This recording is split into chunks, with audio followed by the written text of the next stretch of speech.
Is there anyone who would like to challenge me? Yes. Please. If there is no God, why do you spend your whole life trying to convince people that there isn't? Why don't you just stay home? Was the Can you repeat that? was the question? The question is, if there is no God, why spend your life and career trying to refute that? Why not just leave it alone and stay home? Fair enough?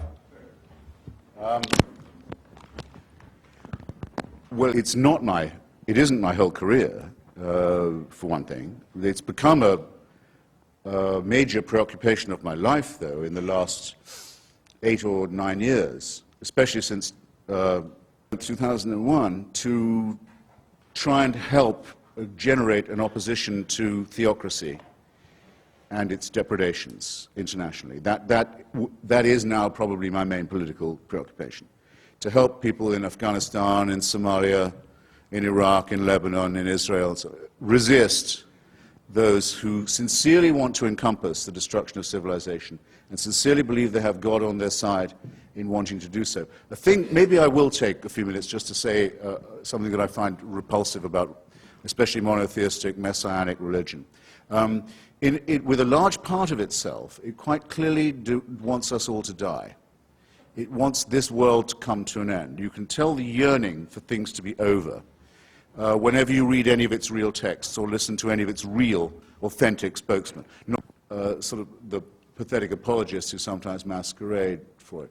Those who talk, there was a famous spokesman for this in Virginia until recently, about the rapture, Susan Rightly, will be gathered to the arms of Jesus, leaving all of the rest of you behind. If we're in a car, it's your lookout. That car won't have a driver anymore. If we're a pilot, that's your lookout. That plane will crash. We will be with Jesus, and the rest of you can go straight to hell.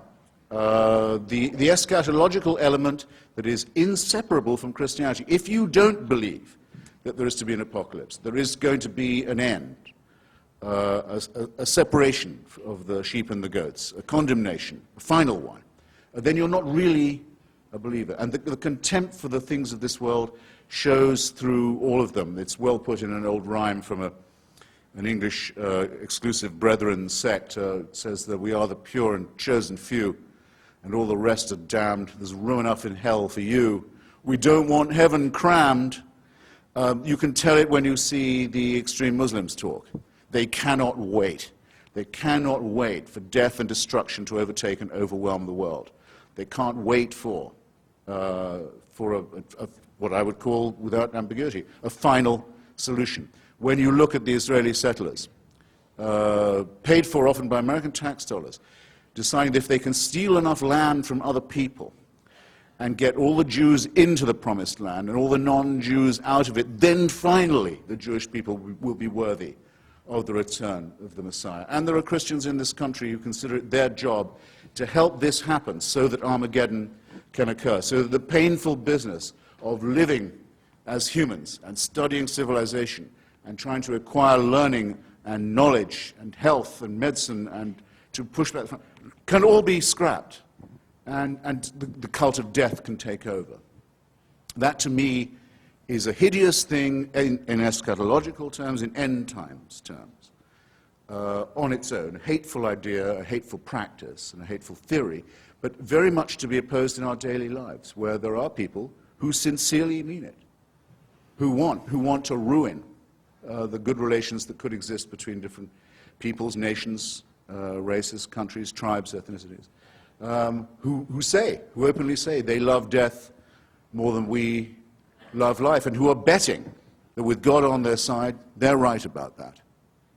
So when I say, as the subtitle of my book, that I think religion poisons everything, I'm not just doing what publishers like and coming up with a provocative subtitle. I mean to say it infects us in our most basic integrity. It says we can't be moral without Big Brother, without a totalitarian permission.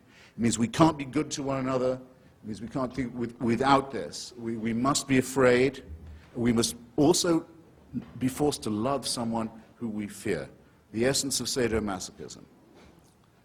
The essence of abjection. The essence of the master-slave relationship. And that knows that death is coming and can't wait to bring it on. I say this is evil, and though I do some nights stay home, I enjoy more the nights when I go out and fight against this ultimate wickedness and ultimate stupidity. Thank you.